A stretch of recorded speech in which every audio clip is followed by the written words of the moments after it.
그리스도의 재림 이후에 일어날 일들 중에서 최후 심판에 대해서 우리가 살펴보고 있습니다. 우리 앞부분에 최후 심판은 왜 필요한가? 또 누가 최후 심판을 시행하시는가? 또 누가 최후 심판을 받는가? 또 최후 심판의 내용은 무엇인가에 대해서 우리가 살펴보았습니다. 오늘은 최후 심판의 기준에 대해서 한번 살펴보도록 하겠습니다. 우리 앞부분에 했던 내용들을 간단하게 한번 정리해 보면 최후 심판은 예수님이 재림하셔서 심판주로 그 보좌에 앉으셔서 정말 우주적인 이 심판을 시행하는 것을 말씀하고 있습니다. 이 최후 심판은 우주적인 사건이고 또 단 한 번에 일어나는 단회적 사건이다 라고 말할 수 있고, 이 최후 심판을 통해서 인류 역사가 최종적으로 이 종결되어지고 이제 하나님 나라의 새로운 역사가 이제 시작이 되게 됩니다. 이 최후 심판을 통해 역사 속에서 성취된 그리스도의 승리를 온 우주와 모든 피조물 앞에 공적으로 선포하게 우리 될 것입니다. 최후 심판이 필요한 이유는 하나님의 영광을 온전히 드러내기 위해서입니다. 최후 심판이 시행될 때 하나님의 영광이 최고조로 선포되고 드러나게 될 것입니다.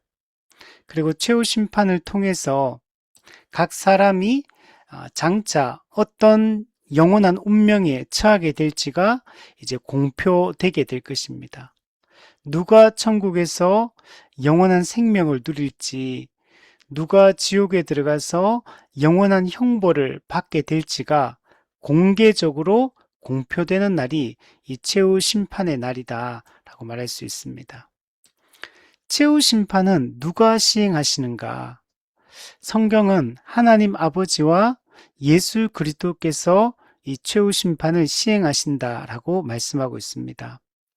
성부 하나님께서 이 심판권을 예수 그리스도께 맡기시고 예수님을 통해서 이 최후 심판을 시행하시게 됩니다.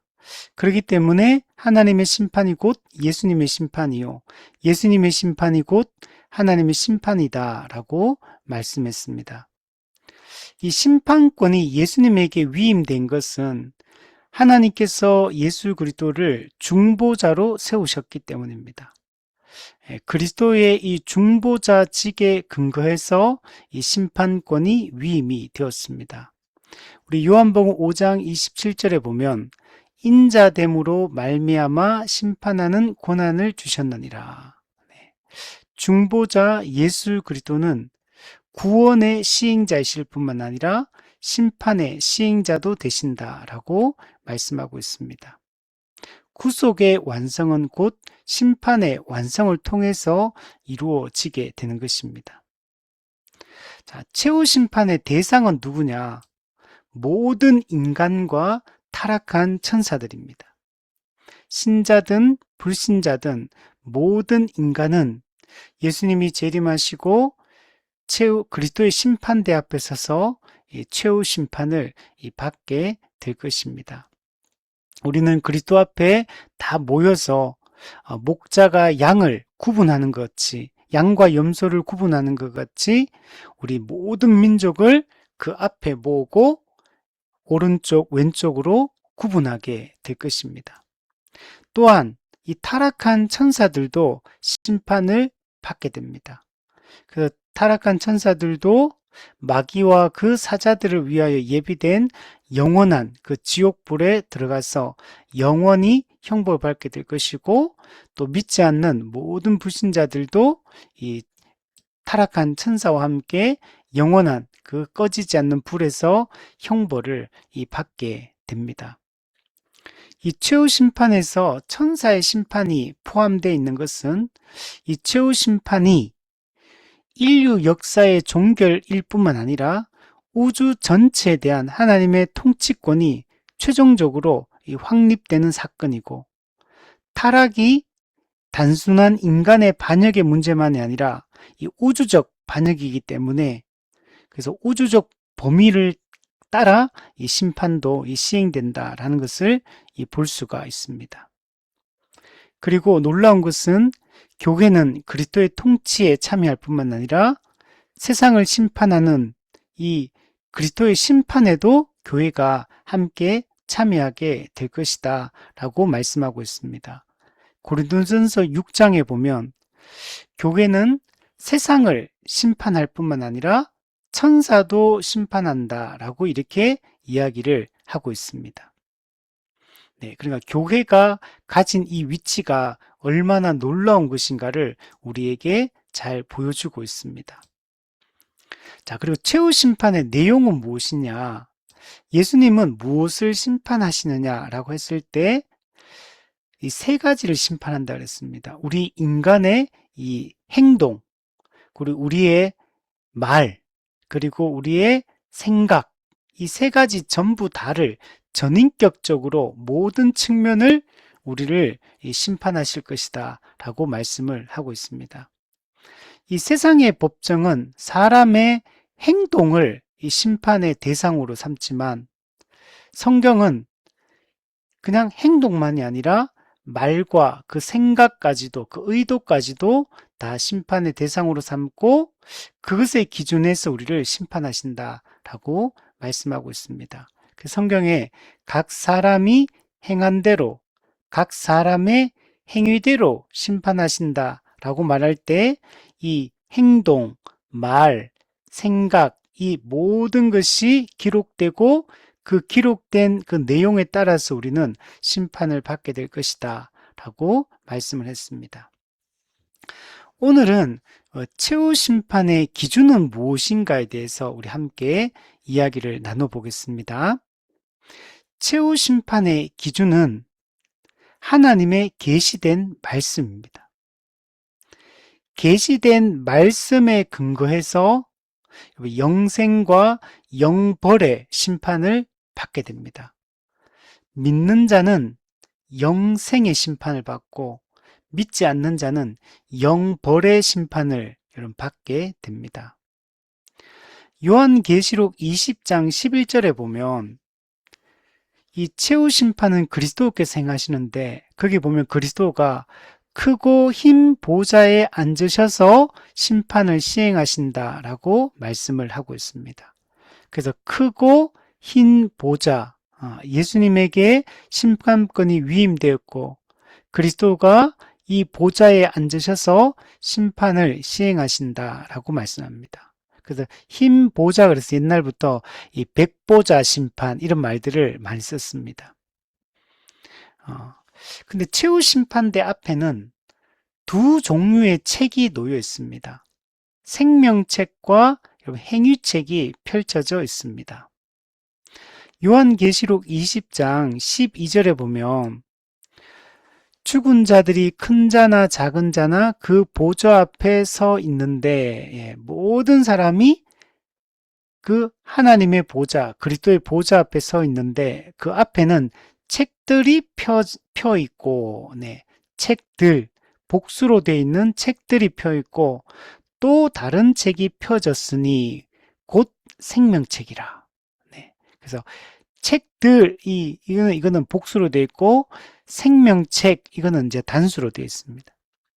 죽은 자들이 자기 행위를 따라 책들에 기록된 대로 심판을 받으니, 책들에 기록된, 그러니까 이 책들은 이거는 이제 행위책을 얘기하는데 이 책들에 기록된 대로 모든 사람이 심판을 받아요. 근데 그 책에 뭐가 기록됐냐면 각 사람의 행위, 각 사람의 행함, 이게 이제 기록이 되어 있는 겁니다. 그게 앞서 봤던 것처럼 행동, 말, 생각, 이 모든 것이 각 사람의 행위가 그 행위책에 기록되어 있고 그 기록된 대로 모든 사람은 심판을 받게 됩니다.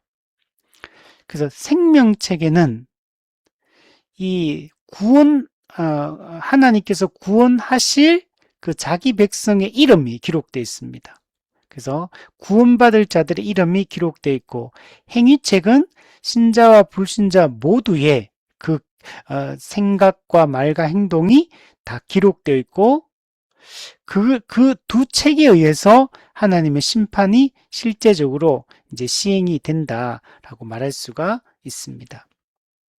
먼저 첫 번째로 최후 심판 때 펼쳐지는 이 생명책, 이 생명책에는 누가 새하늘과 새 땅에 들어가느냐, 반대로 얘기하면 누가 영원한 불못에 들어가느냐가 이제 기록이 되어 있는 겁니다. 생명책에 기록되지 않은 모든 자들은 그러면 다 불못에 던져지는 거고, 생명책에 기록된 자들만 새하늘과 새 땅에 들어가게 됩니다. 근데 여기서 중요한 것은 그리스도와의 관계가 중요합니다.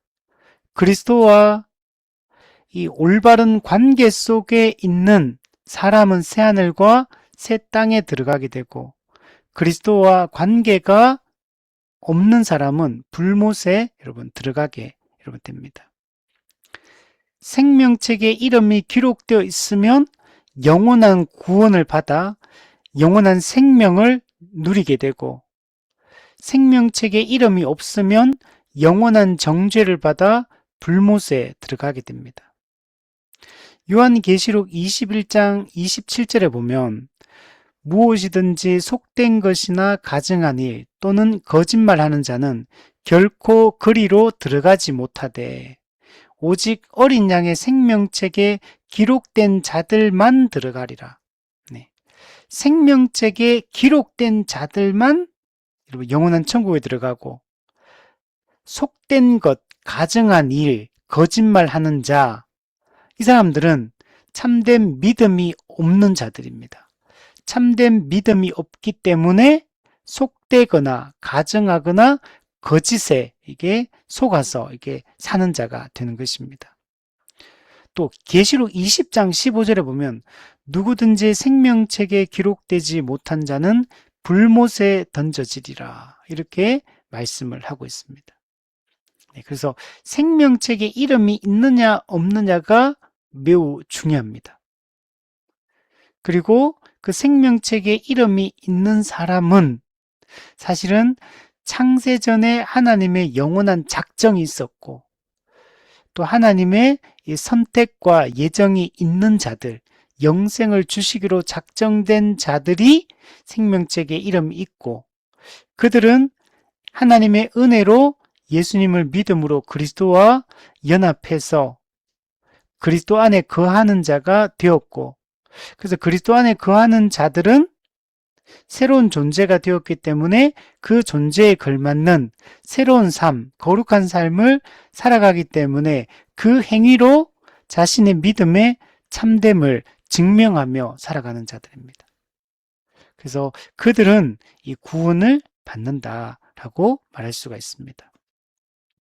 자, 생명책의 이 이름이 성경에는 어떻게 기록이 되어 있냐면 그냥 생명책이라고 적혀 있는 본문들도 있지만, 생명책의 완전한 이름은 뭐냐면 어린 양의 생명책, 또 다른 데는 죽임을 당한 어린 양의 생명책, 이렇게 기록이 되어 있습니다. 요한계시록 21장 27절에 보면 오직 어린 양의 생명책에 기록된 자들만 들어가리라. 요한계시록 13장 8절에는 죽임을 당한 어린 양의 생명책에 창세 이후로 이름이 기록되지 못하고 이 땅에 사는 자들은 다 그 짐승, 적 그리스도에게 경배할 것이다, 이렇게 얘기합니다. 그러니까 이 생명책의 이름은 어린 양의 생명책. 근데 그 어린 양은 어떤 분이냐면 죽임을 당한 그 어린 양의 생명체, 여기에 이름이 기록된 자들만 새하늘과 새 땅에 들어가고, 창세 이후로 어린 양의 생명책에 이름이 기록되지 못한 자는 영원한 불못에 들어간다라고 말씀을 하고 있습니다. 그리고 여기서 어린 양은 십자가에 못 박혀 죽으신, 죽임을 당한 그 그리스도, 예수 그리스도, 이분을 믿는 자만 이 구원을 받는다라고 말하고 있습니다. 자, 왜 어린 양의 생명책에 이름이 기록된 사람만 불못에 들어가지 않고 새하늘과 새 땅에 들어가느냐? 우리가 거기에 대해서 한번 생각을 좀 더 해봐야 됩니다. 왜 어린 양의 생명책 이름이 기록된 사람, 그 사람 어떤 사람이냐면 예수님을 믿는 자입니다. 예수님을 믿으면 어떻게 되느냐?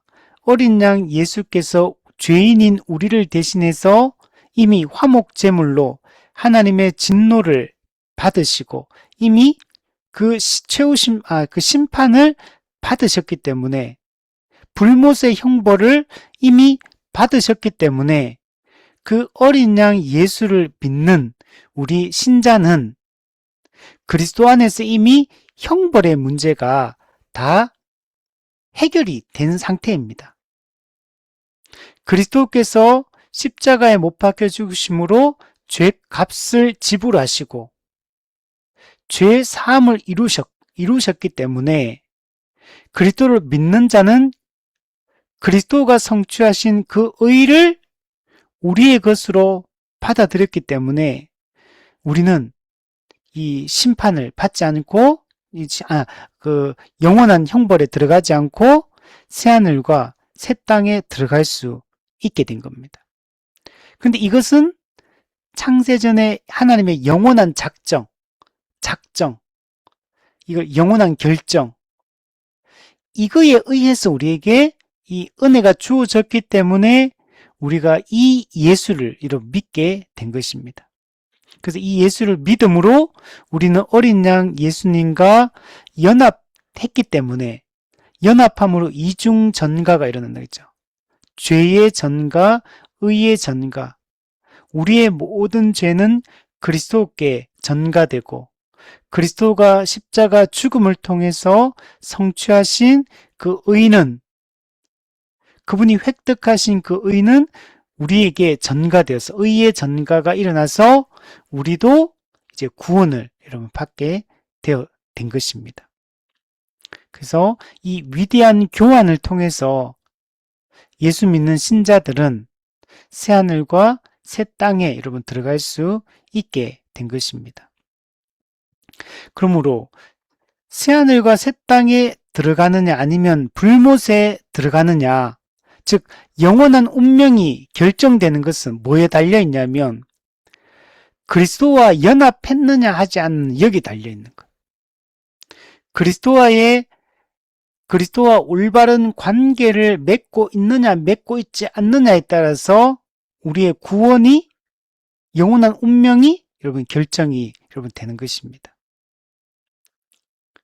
근데 우리가 예수님을 믿고 그리스도와 연합하게 된 이 모든 것도 단순히 우리의 의지, 우리의 자유의지의 결정에 의해서 이루어진 게 아니고 창세전에 하나님이 우리를 예정하셨기 때문에 선택하셨기 때문에 그 선택된 자들에게 하나님이 은혜를 부어주시기 때문에 우리가 믿을 수 있게 되었고 그래서 우리가 이 믿음조차도 우리의 공로가 아니라 은혜로 우리에게 주셨기 때문에 우리가 믿음을 갖게 되었고 그래서 그리스도와 연합했고 그리스도와 연합하니까 이중전가, 죄의 전가, 의의 전가가 일어나서 그리스도의 십자가 공로가 우리의 것으로 여러분 인정을 받게 된 겁니다. 우리가 실제로 그 성취한 것이 아니고 우리가 형벌을 받은 게 아닌데 하나님께서 예수 그리스도께서 성취하신 것을 우리 믿는 자들에게 우리의 것으로 하나님이 여겨주시기 때문에 우리가 이 구원의 은혜를 누리게 여러분 된 겁니다. 요한복음 3장 18절에 보면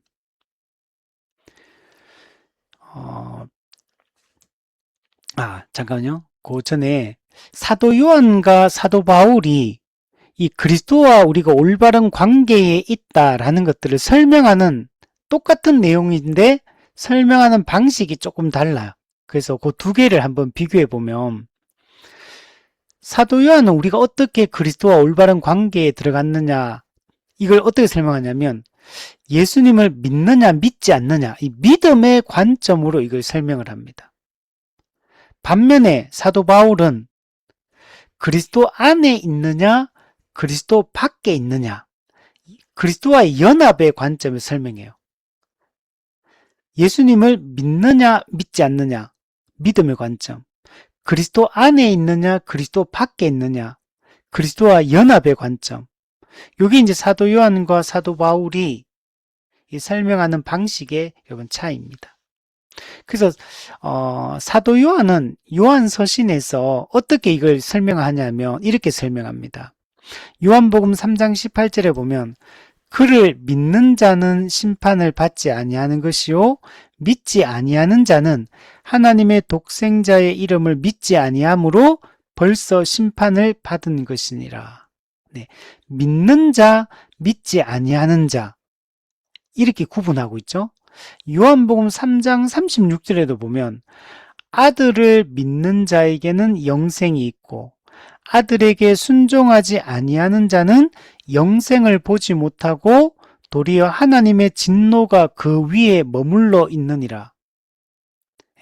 아들을 믿는 자, 또 아들에게 순종하지 아니하는 자, 이렇게 대조해서 설명을 하고 있는 걸 볼 수가 있습니다. 요한일서 5장 12절에는 이렇게 표현해요. 아들이 있는 자에게는 생명이 있고 하나님의 아들이 없는 자에게는 생명이 없느니라. 그래서 아들 예수 그리스도를 믿느냐 믿지 않느냐, 순종하느냐 순종하지 않느냐, 이런 관점에서 이 그리스도와의 관계를 설명을 하고 있습니다. 자, 두 번째, 사도 바울 같은 경우는 연합의 관점, 그리스도 안에 있느냐 그리스도 밖에 있느냐, 이 관점에서 설명합니다.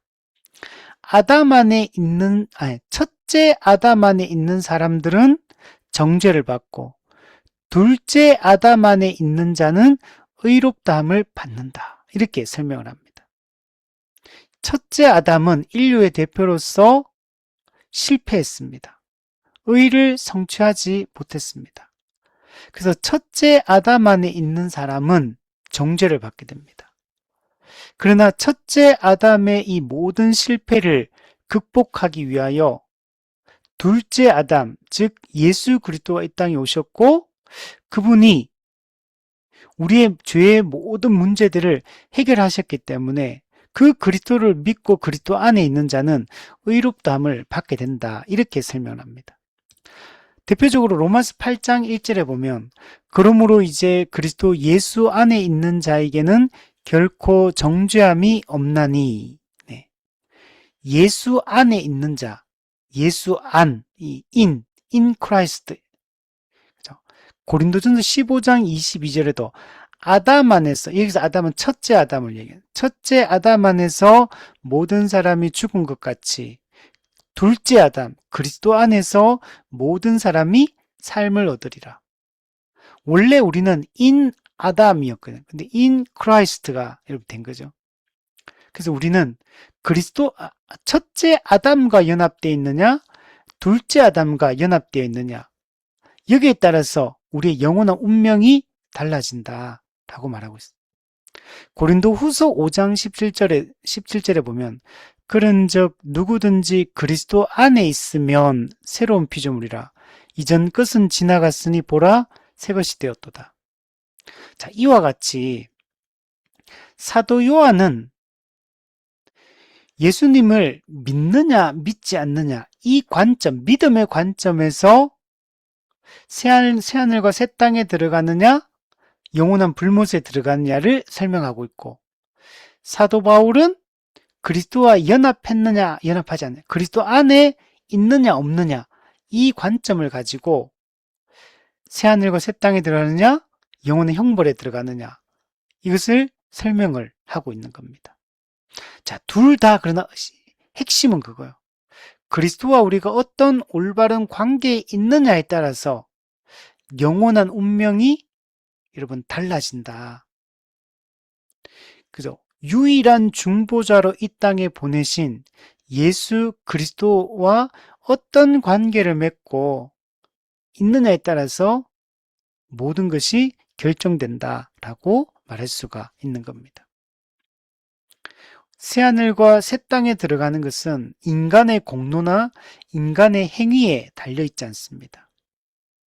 자기 공로, 자기 의에 달려 있는 것이 아니라 그리스도의 공로를 의지하느냐, 의지하지 않느냐, 그리스도와 연합되어 있느냐, 연합되어 있지 않느냐, 그리스도를 영원한 우리의 구원자로 믿느냐, 믿지 않느냐, 오직 그리스도를 우리는 정말 믿느냐, 믿지 않느냐에 따라서 우리가 영원한 정죄와 불못의 형벌에 들어갈 수도 있고, 아니면 우리가 영원한 생명에 여러분 나아갈 수 있고, 그리스도 하나님과의 영원한 그 친밀한 교제 속에 우리가 들어가느냐가 여기에 여러분 달려있다라고 말할 수 있습니다.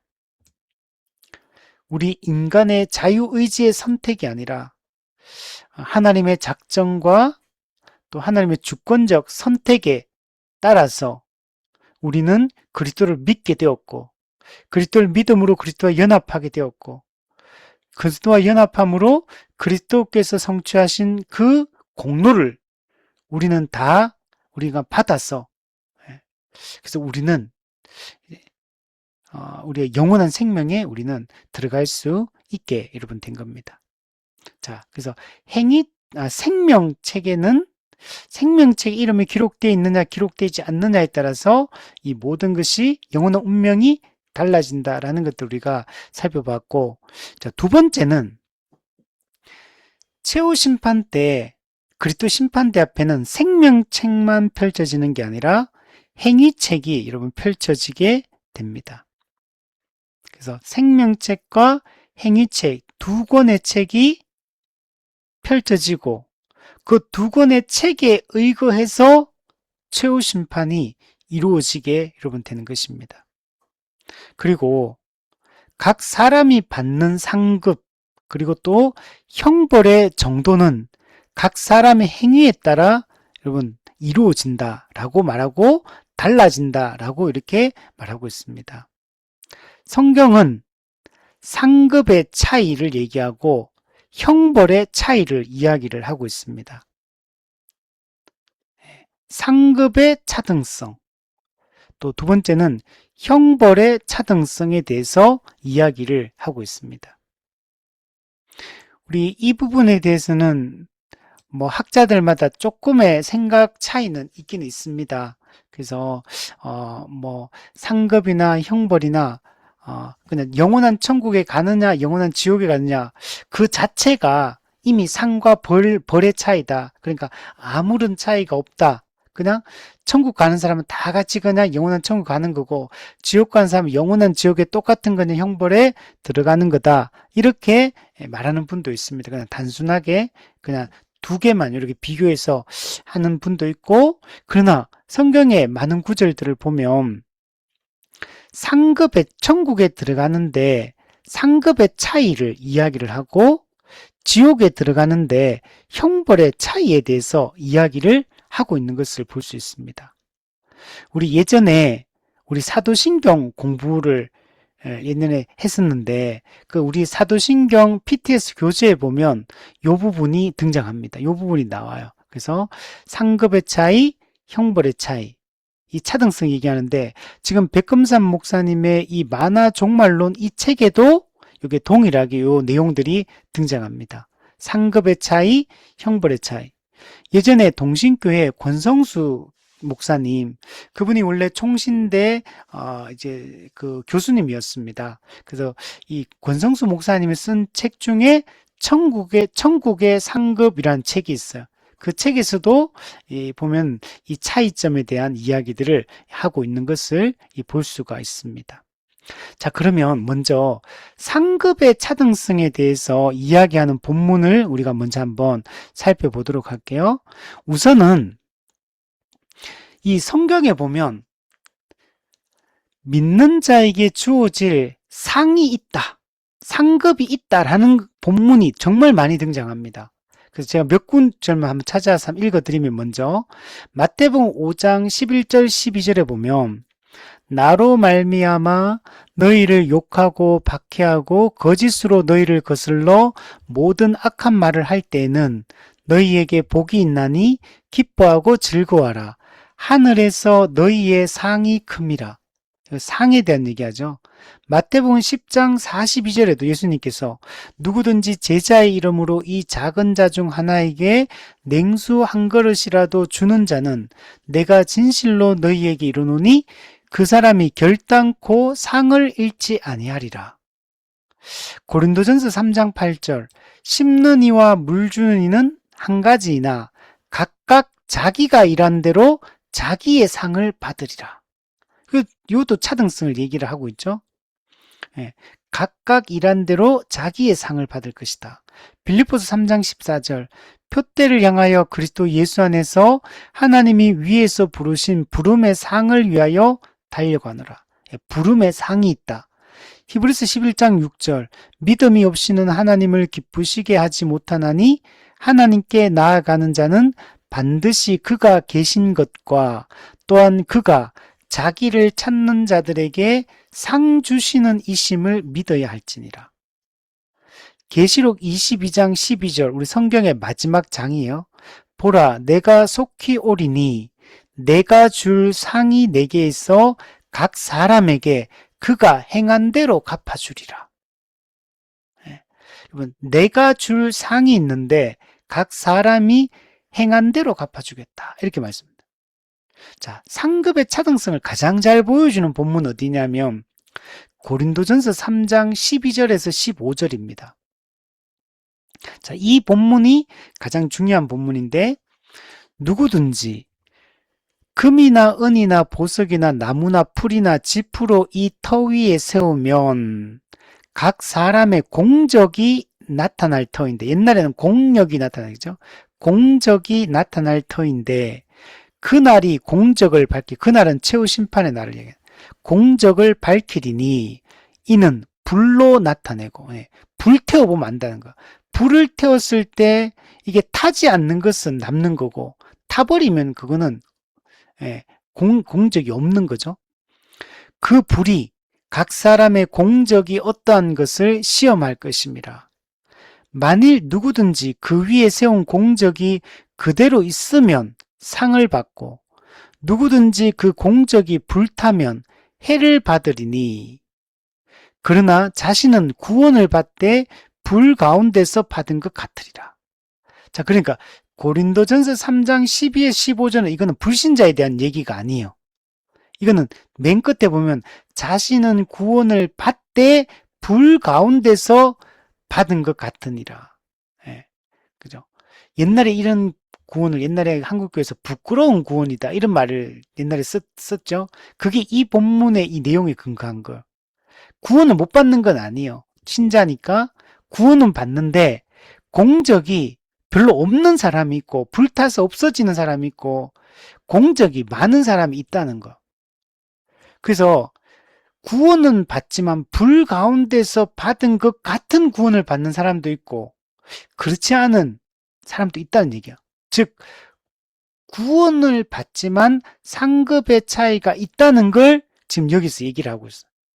여기서 세운 공적이 그대로 있으면 상을 받고 공적이 불타면 해를 받는다 할 때 해를 받는다는 얘기는 지옥 간다는 얘기가 아니에요. 상급의 그 차이를 얘기하려고 지금 여기서 이야기를 하고 있는 것입니다. 그래서 예전에 이용 목사님께서 이 부분을 설명을 하실 때 만약에 상급의 차이가 없다면 우리가 이 땅에서 열심히 예수를 믿어야 할 때 그럼 동기부여가 안 될 수 있다.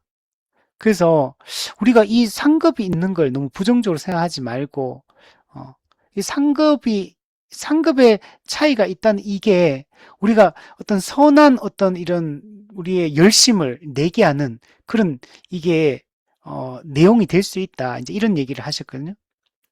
저도 옛날에는 초기 때는 이 상급에 어차피 천국 가면 다 똑같은 천국이지 무슨 차이가 있느냐 이제 이렇게 생각을 했는데 근데 이걸 부정하기 힘든 게 성경의 많은 구절들이 이 차이점을 이야기를 하고 있기 때문에 이걸 우리가 실제로 어떤 식으로 그게 이루어질지는 알지 못하지만 성경은 분명히 그것을 이야기하고 있다는 점은 우리가 부정할 수 없다.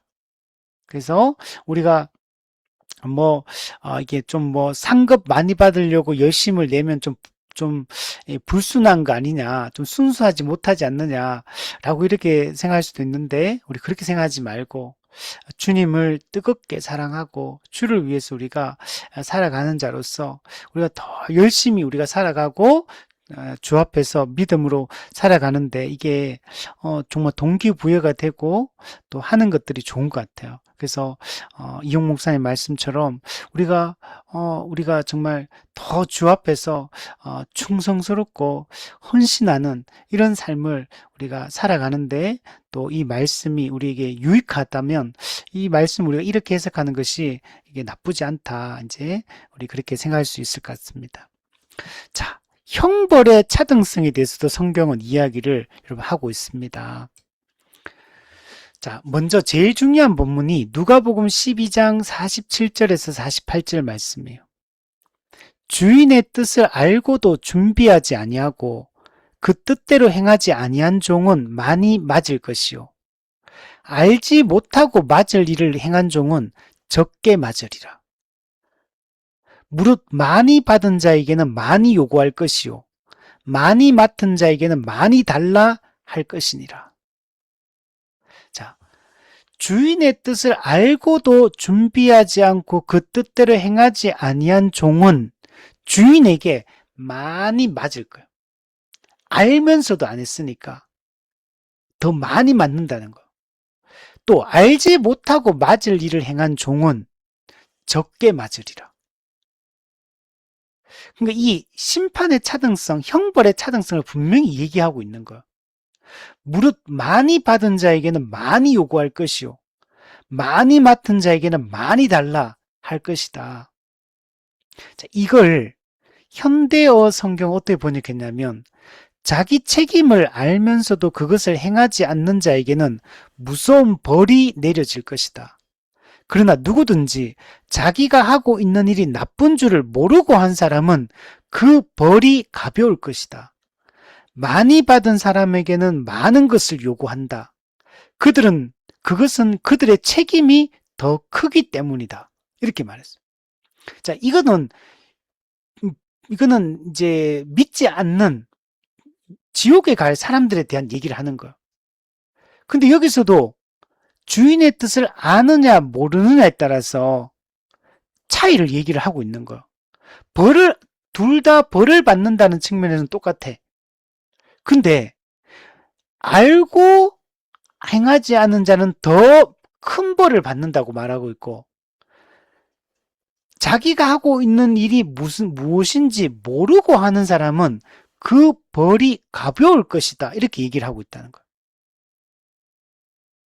그러니까 분명히 이 형벌의 차등성에 대한 얘기를 이 본문이 하고 있는 겁니다.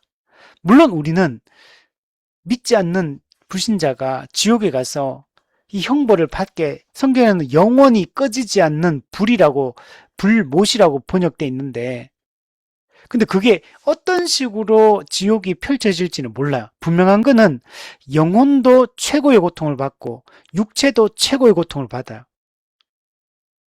근데 그 차등성에 대한 얘기를 또 해요. 이게 어떤 식으로 이루어질지 우리는 모릅니다. 그러니까 분명히 성경이 이것을 이야기하고 있다는 사실은 명백합니다. 또 하나 중요한 본문이 마태복음 11장 21절에서 24절이에요. 여기 보면 화 있을진저 고라시나 화 있을진저 벳세다야 너희에게 행한 모든 권능을 두로와 시돈에서 행하였더라면 그들이 벌써 베옷을 입고 제에 앉아 회개하였으리라. 내가 너희에게 이르노니 심판날에 두로와 시돈이 너희보다 견디기 쉬우리라. 그럼 고라신, 벳세다는 이건 이스라엘 땅입니다. 이스라엘 지역에 있는 이스라엘 백성들이 두로와 시돈, 여기는 이방인 지역, 이방인들이에요. 근데 유대인 중에서도 그 권능을 행했는데 두로와 시돈에서 예수님은 권능을 또 행했어요. 근데 이 고라신, 벳세다, 이 유대인들이 예수님이 행하신 권능과 예수님이 가르친 권세 있는 가르침을 듣고도 반응이 훨씬 더 적대적인 이 반응을 했던 겁니다. 오히려 이방인들이, 두로와 시돈 사람들이 오히려 더 적극적으로 반응을 했어요. 그들은 예수님의 말씀을 듣고 더 적극적으로 이렇게 그 말씀을 받아들인 반면에 오히려 유대인들은 더 적대적인 모습을 보였다는. 그래서 심판날에, 이건 최후 심판의 날을 얘기해요. 두로와 시돈이 너희보다 물론 둘 다 믿진 않아요. 이 벳세다 고라신도 안 믿고 두로와 시돈도 사실 믿는 건 아니에요. 근데 반응에 있어서는 분명히 이 땅에서 훨씬 더 차이가 있다. 두로와 시돈이 훨씬 더 물론 믿진 않았지만 나은 반응을 했다라고 얘기하는 거예요. 둘 다 심판은 받아요. 둘 다 심판받아 둘 다 지옥에 가는데 심판날에 두로와 시돈이 너희보다 견디기 쉬우리라 이렇게 말한다. 또 말씀, 가버나움아. 가버나움 어떤 곳이냐면 예수님의 사역의 공생애의 사역의 중심지입니다. 예수님은 구약 예언을 따라 베들레헴 에브라다야 이렇게 그 베들레헴에 태어납니다. 근데 실제로 예수님이 생활하시는 자라는 장소는 갈릴리 지역 북쪽의 나사렛입니다. 완전 시골 촌동네. 그 나사렛에서 30년을 몫으로 사십니다. 그리고 이제 공생애를 시작하시면서 예수님은 그 북쪽 갈릴리 지방의 중심 도시, 가장 세속적이고 가장 화려하고 가장 세상의 모든 이 잡다한 이런 것들이 다 모여 있는 가브나움. 이게 예수님의 활동의 주된 장소였습니다. 예수님의 공생에는 이 가브나움이 중심지예요. 여기서부터 모든 사역을 펼쳐나갔거든요. 근데 이렇게 말해요. 그럼 예수님을 가장 많이 받고 가장 많이 예수님 말씀을 들은 지역이 가브나움입니다. 근데 예수님 말씀, 가브나움아, 네가 하늘에까지 높아지겠느냐? 음부에까지 낮아지리라. 네게 행한 모든 권능을 소돔에서 행하였더라면 그 성이 오늘까지 있었으리라. 여러분, 우리가 소돔과 고모라, 북쪽의 그 헐몬산에서 물이 내려오면 그게 갈릴리 호수에 쌓입니다. 그 갈릴리 호수에 쌓인 물이 요단강을 따라 쭉 내려오면 밑에 사해바다가 있어요. 그리고 사해바다 그 끝 지점에 가면 거기가 뭐냐면 소돔과 고모라 도시가 있는 요단들입니다. 거기가 롯이 선택했던 요단들. 여기는 양쪽에서 강이 만나는 사해바다와 또 오른쪽에 있는 왼쪽에 있는 강이 만나가지고 요 지역에 물이 풍부한 지역이에요. 그래서 여기는 요단들은 나일강의 삼각주처럼 아주 풍요로운 땅이에요. 소돔과 고모라 이 땅이 요단들 그런 곳이거든요. 근데 그 땅은 어떤 곳이냐? 소돔과 고모라 가장 악한 땅이었어. 근데 지금 구약 성경에서 가장 악한 땅이라고 소문난 이 소돔 땅하고 예수님이 주된 활동 중심지였던 가브나움하고 지금 비교하고 있는 거야. 근데 가브나움이 예수님 말씀을 그렇게 많이 듣고 예수님의 그 권세 있는 가르침과 그 권세 있는 사역들을 더 많이 보고 들었음에도 불구하고 소돔보다도 훨씬 더 예수님에게 적대적인 모습을 보인 지역이라는 거. 그래서 심판날에 소돔 땅이 너보다 견디기 쉬우리라. 두로와 시돈, 소돔과 고모라 이런 지역이 유대의 그런 그 땅들보다 심판날에 견디기 쉬우리라. 물론 둘 다 심판을 받아 지옥 가겠지만 견디기 쉽다라는 표현을 쓰는 이 차등성을 얘기를 하고 있는 거죠. 하나님은 하나님의 말씀을 많이 아는 사람과 적게 아는 사람, 아는 사람과 모르는 사람을 구분하고 있는 거예요.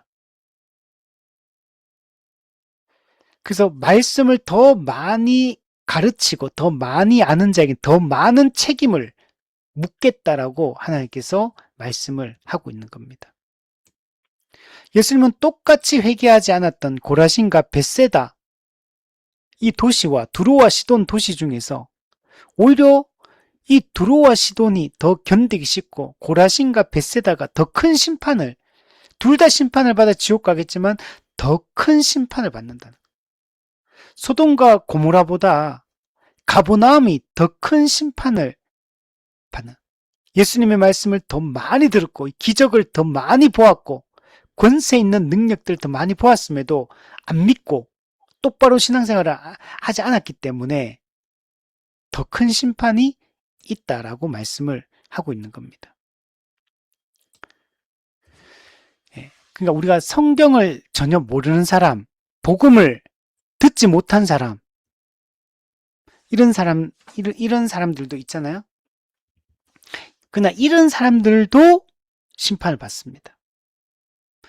이들은 앞에 있는 사람들은 말씀을 들은 사람들은 그 말씀, 율법에 기초해서 심판을 받게 되고 그러나 성경을 모르는 사람, 아예 못 들은 사람 이런 사람들도 여러분 심판을 받는데 이들에게는 자연과 양심이라는 일반 계시가 이미 이들에게도 주어져 있기 때문에 핑계할 수 없다는 거.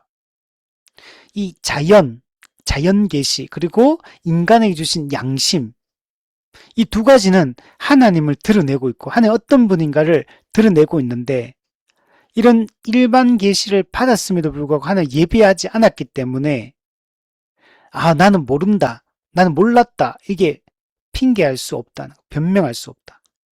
로마서 1장 18절에서 21절에 보면 하나님의 진노가 불의로 진리를 막는 사람들의 모든 경건하지 않음과 불의에 대하여 하늘로부터 나타나나니 하나님의 진노가 나타나는데 이는 이유를 설명합니다. 하나님을 알만한 것이 그들 속에 보임이라. 하나님을 알만한 것. 하나님께서 이를 그들에게 보이셨느니라. 이미 하나님 보여주셨어요. 근데 이들이 믿지 않기 때문에 심판을 받아요. 창세로부터 그의 보이지 아니하는 것들 곧 하나님의 영원하신 능력과 신성이 그가 만드신 만물에 분명히 보여 알려졌나니 이게 감춰져 있는 게 아니에요. 하나님의 영원하신 능력과 신성이 만드신 만물 속에 분명히 알려졌기 때문에 그러므로 그들이 핑계하지 못할지니라. 하나님을 알되 하나님은 이 자연 계시를 통해서 하나님을 알려줬는데 알되 하나님을 영화롭게도 아니하고 감사하지도 아니하고 오히려 그 생각이 허망하여지며 미련한 마음이 어두워져서 하나님을 거부하고 예수 그리스도를 부정했기 때문에 그 심판을 받는다라고 말씀을 하고 있습니다. 또한 로마서 2장 12절에 15절에 보면 이런 말씀도 있어요. 무릇 율법 없이 범죄한 자는 율법 없이 망하고 무릇 율법이 있고 범죄한 자는 율법으로 말미암아 심판을 받으리라. 율법이 있는 사람은 율법에 기록된 그 말씀에 근거해서 심판을 받아서 지옥에 가고 그러면 나는 율법 몰랐다. 나는 그런 게 있는지도 몰랐다. 라고 한다고 되는 게 아니에요.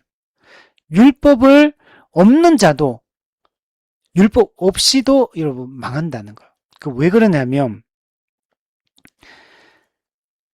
율법 없는 이방인이 본성으로 율법의 일을 행할 때는 본성으로 율법의 일을 행한대요.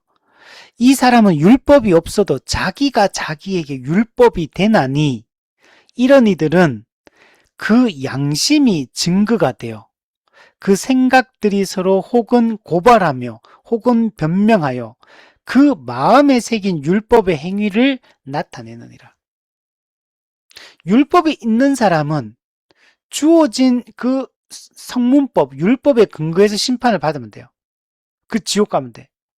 근데 나는 율법이 있는 줄도 몰랐다. 그렇다고 해서 그게 핑계할 수 있는 게 아니라는 거. 앞서 얘기했던 것처럼 하나님의 영원하신 능력과 신성이 만드신 만물의 자연 계시를 통해 다 드러났을 뿐만 아니라 더 중요한 것은 마음에 새긴 율법의 행위, 즉 하나님은 처음부터 모든 인간의 마음속에 율법을 기록해 뒀어요. 그 율법이 양심을 통해서 이게 발현되거든요. 근데 모든 사람은 율법에 마음에 율법이 새겨져 있고, 그러면 새겨진 율법을 따라 율법에 순종하는 삶을 살아야 돼요. 그 양심을 통해 율법에 순종하는 삶이 나타나야 돼요. 근데 안 나타나잖아요. 그래서 이 양심이 그 심판의 여러분 기준이 돼버리는 겁니다. 그래서 율법이 없다고 해서 심판 안 받는 게 아니고 자연 계시와 이 양심에 근거해서 그들이 양심을 어기고 자연 계시를 통해서 하나님과 하나님의 뜻을 알고 그 뜻에 순종하는 삶을 살지 않고 하나님을 거부하고 대적했기 때문에 아무도 핑계하지 못하고 영원한 지옥 형벌에 들어간다라고 얘기를 하고 있습니다. 그러므로 최후 심판은 특별 계시인 성경이라는 기준, 그리고 일반 계시, 이 자연, 그리고 사람의 양심, 여기에 따라서 여러분 공정하게 하나님의 심판이 이루어지게 됩니다. 그래서 아무도 핑계할 수가 없어요. 그리고 그것은 우리 앞서 지난주에 얘기했던 것처럼 그의 행동, 그의 말, 그의 생각, 이 모든 것들이 행위책에 기록이 되어 있고, 그가 정말 이 특별 계시와 일반 계시를 통해서 알게 된 그 하나님을 믿고 그분을 말씀 순종했는지 여부가 그의 자기가 행한 대로 자기 행위에 따라 보응을 받고 심판을 받게 된 겁니다. 그의 모든 행위는 그가 그 하나님을 알고 믿느냐를 보여주는 증거가 되기 때문에 심판을 받게 됩니다.